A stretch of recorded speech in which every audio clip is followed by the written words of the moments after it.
ॐ जननीं शारदां देवीं रामकृष्णं जगद्गुरुं पादपद्मे तयो श्रित्वा प्रणमामि मुहुर्मुहुः.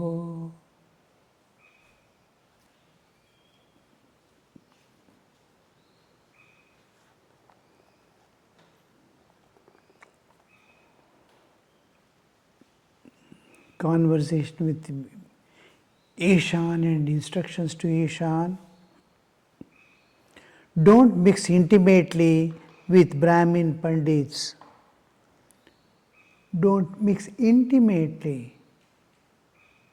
They are part of society. In them too, God is there. But to protect yourself, because your path is different, it will confuse you. It will not allow you to go in the proper path, because unwanted informations to the gross physical level they bring and waste lot of time in hair-splitting arguments. So arguments, discussions are not necessary. Faith and love are most important. Instead of digression or diversion, you'll be smoothly going in your path if you don't intimately mix with them. Give them, honor them, love them, serve them, but don't have intimacy. When I was a school boy, 4th, 5th standard, my father used to tell me he selected one boy out of the group who was morally very strong, brave, clear in understanding. Never he would err nor tolerate others going in the wrong path. I had a similar, but I would not mind if anybody goes anyway or does anything. It is not my concern. I used to leave. As a schoolboy, if somebody is making some mischief, I was not concerned. My attention would not go there, but he would not tolerate. He will hold that boy and pull to the principal and tell what he has done.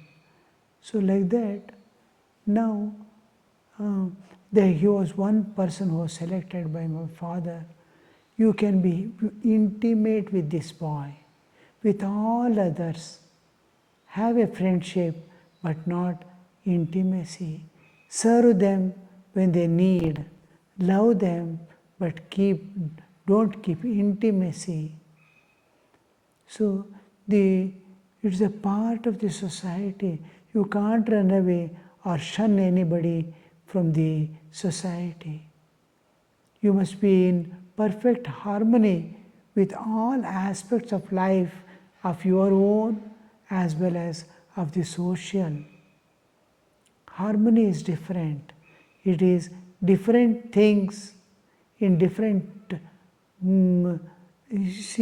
like musical, orchestra, varieties of instrument which doesn't match with each other at all, but one tune they sing. Harmonium is entirely different from the cymbal or from another instrument, violin, or a string instrument struck like sitar. One is blowing, one is striking, one is you are going to strike the string instrument. And you see, they all, when they come to one pitch, the same pitch, they are singing together. Now, tuned to one pitch is called harmony. That perfect. We tune. Where do we tune? Where is that one harmony, one tone? Now, tone changes, they all will change. They come to that particular tone. This tuning, for each song it may change. Women pitch is entirely different from men pitch, but all instruments can be played with each one. Now, this in our lives, where are you finding that one tone that is present in all is divinity, divine. So, when we tune to the divine, divine is there in everyone. Then the perfect harmony comes. That doesn't mean that you have to give or take anything from anybody. It is living together for a common ideal with common understanding. What two important manifestations of divinity is love and sacrifice. You are tuning to the divinity and manifesting love and sacrifice in your own way. Whatever you can. Suppose you are a householder with lot of property and all that. Another may be a school student, yet learning. Another may be retired person, old age. They may be belonging to different professions, different languages as mother tongue. But they all can live in harmony. Whatever they can contribute to the society. Some can physical way they can serve. Some can serve with their wealth and property. Some can serve the society with their knowledge and understanding. So when all sacrifice for the welfare of the society, they are in tune, they are manifesting their inner divinity. This is called perfect, living in perfect harmony. So here we see Sri Ramakrishna is telling that their only concern is to earn money. I have seen Brahmin priests reciting Chandi while performing Swasthayana. It is hard to tell whether they are reading the sacred book or something else. They turn half the page out without reading them. The Chandi is a book on Divine Mother's play, divine play. And from beginning to end they chant as a religious observance as well as for removal of difficulties, problems, then to make the way clear in their earning or in their life. So something children are not able to make up their mind to higher studies. And these so many problems, to get rid of the problem, they do Chandi.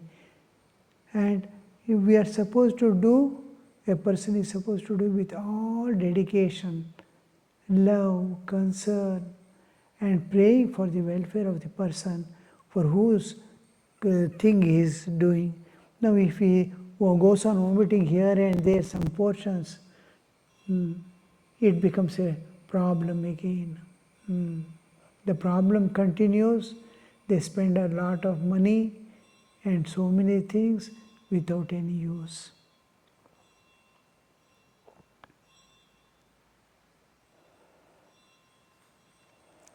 All love.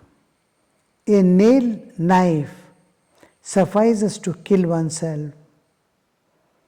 One needs a sword and a shield to kill others. That is the purpose of the Shastras.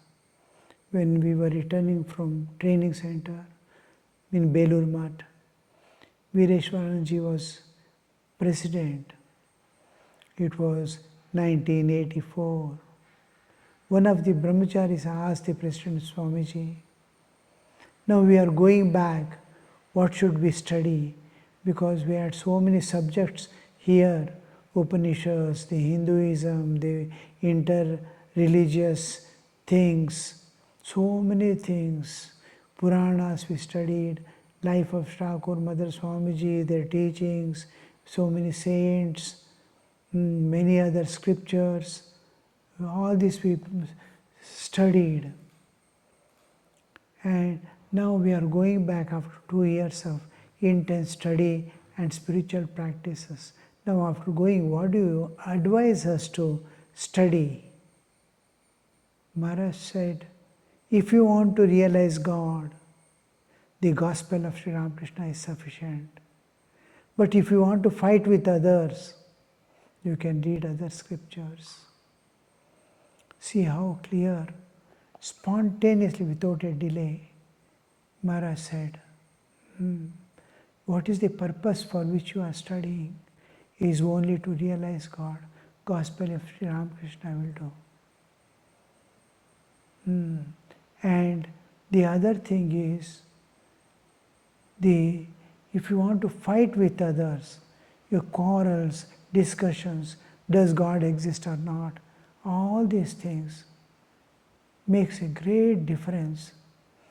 Now, what is the purpose of study? We come to know here.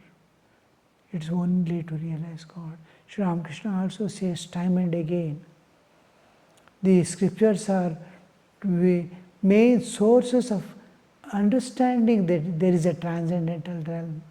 There is no proof of existence of God except scriptures and those who have seen, witnessed God. Now within that realm of the understanding, knowledge, now when you see what this is going to give me, the understanding that I have to reach my goal in and through this. Does it lead me to that goal? When I had my initiation in 1976, those days were entirely different from these days. So 1976, when I got my initiation, my Gurudev told, have faith, trust in God, don't worry about other things, studies and scriptures. Just read simple books like Mahabharata, Ramayana, and hold on to Gospel of Sri Ramakrishna. Just to know this world and other things, little understanding, little relaxing of mind, and the epics Ramayana, Mahabharata gives how the God incarnates. The main thing you have to understand from the scriptures may not be able to give you, the Vedas, Upanishads and all may not be able to, you may not be able to search out the purpose of God coming down. You may not develop a perfect faith in God coming in a human form. But when you read the epics, the Ramayana, Mahabharata, the two great epics, you will understand why God comes down, and when He comes down, how He plays and how He solves the problem of the society. Bhagavad Gita, for example, the whole essence of all aspects of existence, from the transcendental to the relative to the individual jiva's existence, the whole course, sthiti gati, is given, torn into pieces. He describes the whole thing, jiva, jagat and Ishvara. So there, what is God is indirectly shown, and the faith, what you develop is faith in God's incarnation. Sri Ramakrishna is an incarnation for modern times. If you have acquired faith, you have reached him almost. A little has to be brushed and you will reach. So this faith is most important part, and Sri Ramakrishna is telling about it.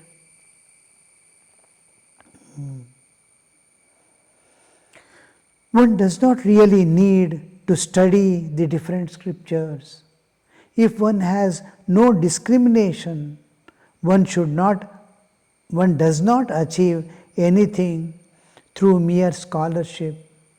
Even though one studies all 6 systems of philosophy, call on God, crying to Him sincerely in solitude, He will give all that you need. God is like mother. He takes care of every bit of the devotee and a sadhaka. Through his own power as nature, he makes all arrangements for his sadhana. One thing is, as Sri Ramakrishna says, you have to hold on to the Upadesha of Guru, because Guru has seen the path and the end. Total dependence, and he knows what I should do. I cannot take my own decision here, like blind man cannot take his own decision while going anywhere. Somebody has to guide, he cannot live without others. Nowhere. Even if he goes out some far off, somehow limping or this or that, he needs someone to fetch him water, fetch him food. His total dependence. Like that, we don't know, we are blind to the spirit and spiritual path. We can't take a decision from going through the Google and internet. No, you can never. All that will give you wrong information to go in the wrong way. You start searching here, there, get confused within yourself. Just Guru knows your path. God appears to a man in the form of Guru when the jiva is ready for its further evolution. So call on God, crying to Him in solitude, He will give you all that you need. Sri Ramakrishna had heard that Ishan was building a house on the bank of the Ganges for the practice of spiritual discipline. He asked Ishan eagerly, "Has the house been built? Let me tell you that the less people know of your spiritual life, it is better. It will be better for you." Devotees endowed with sattva meditate in a secluded corner in a forest or withdraw into the mind. Sometimes they meditate inside the mosquito net. Now, those who are in sattva, sattva is living close to the divinity. Tamas is living far from the divinity. I am far away from God. As long as I possess tamas, the gross manifestation is sleep, laziness, inattentive, dullness, all this. One aspect. Another, excessive anger, greed beyond limits. So these things, kama, krodha, lobha, ahankara, who is he to tell me? He will not even ask, how did he say? But how dare he says, look at his audacity. What does he think of me?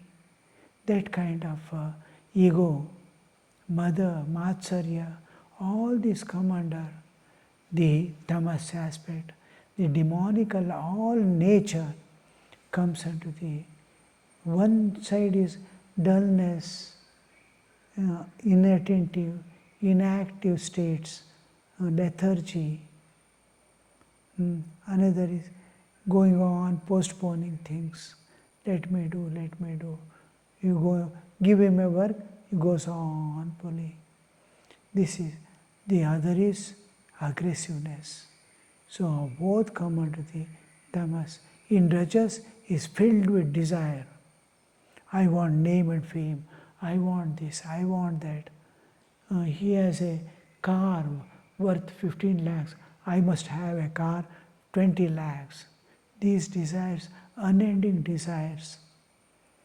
So this is comes under the rajas, running for something or other, and even challenging.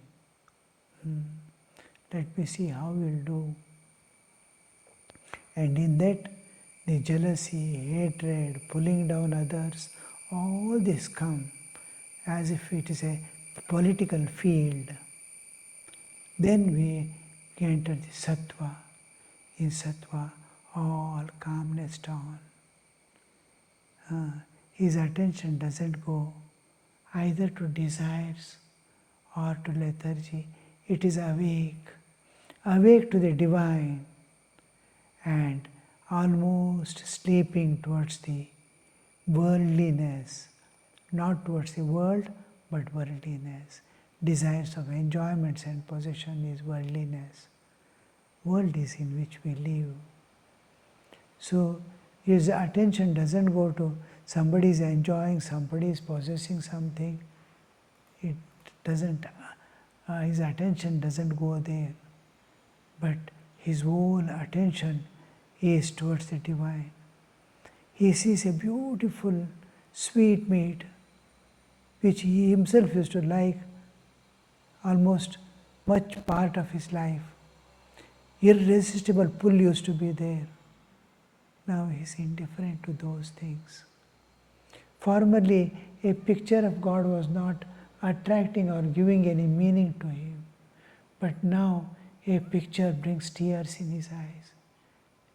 Are you true? Where are you? So, this part is sattva. Sattva is dominating. He feels closeness and intensely active mind to reach that. I have to climb further. I have to climb further. All these things I must leave now. I have to reach perfection. I must have that purnatva. I must have unending bliss. Enough of these drops of joy, the pleasures, sense pleasures, enough of these praises from the people. I want to go beyond all this.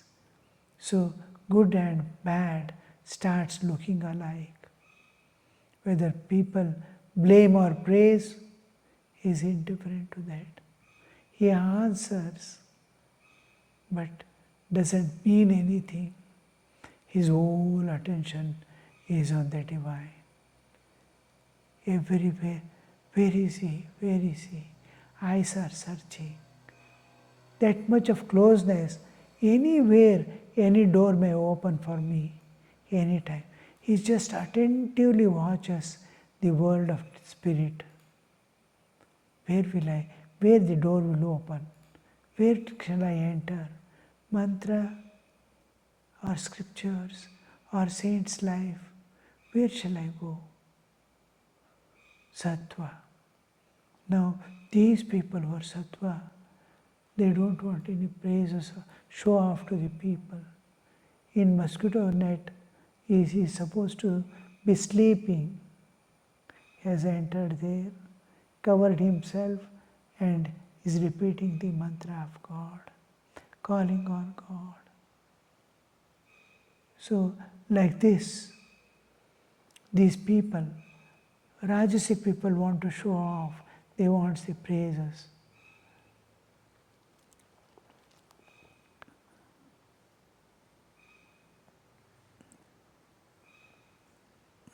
So, because Many people have come and told Sri Ramakrishna, oh, he's building a house on the bank of Ganges. He wants to do the spiritual practices.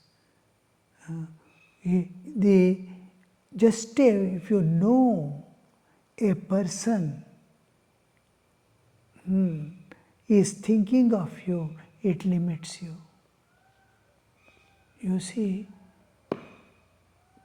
in a particular place, I don't remember where exactly, but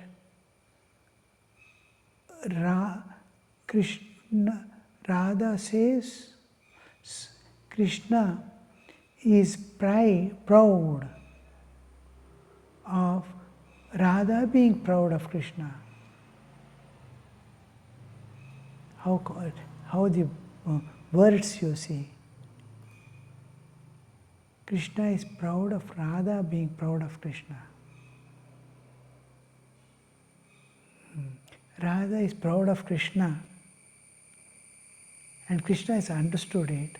Krishna is feeling proud that Radha is proud of Krishna. Radha is proud of Krishna. Krishna knows. And he is proud of it, that Radha is proud of Krishna. That how she is proud of Krishna, and Krishna knows, the moment he knows, the pride has come into him that Radha loves me, Radha is proud of me. Radha's pride is pride of Krishna. But Krishna's pride of Radha is the knowledge that she is proud of me. How it is complicated, you see. Now, I come to know that others know that I am doing spiritual practices. The knowledge of others knowing that I am doing spiritual practices covers me like cloud. To emerge out of that is very difficult. He is doing all these spiritual practices, but a small of understanding is there. People are watching. People are knowing that I am doing sadhana. That immediately what you are doing doesn't reach God. It starts reaching these people. So it is, compensated. All is sadhana, much part of the sadhana is compensated by others' appreciation. If those people are sadhakas, if those people are sattva oriented, they try to help him. What help he may be doing? He is doing tapasya. I can't do, but let me help him in whatever way. Let me pray for his sadhana. When I was leaving the organization and coming out, many sadhus came and met, hugged me and said, we are not able to go to tapasya. We are not able to take that challenge. We are not able to take. But we will pray for you that you should attain. Go ahead. Our prayers will be backing you. Senior most Swamis, their blessing. They are not jealous or calculating, or that nazar dalna is also not there. Nothing is there. They seek my welfare. Such sadhakas, knowing it, will be benefited. If general people come to know, as far as possible, God alone must know what you are doing. It reaches Him. It is exclusively for Him.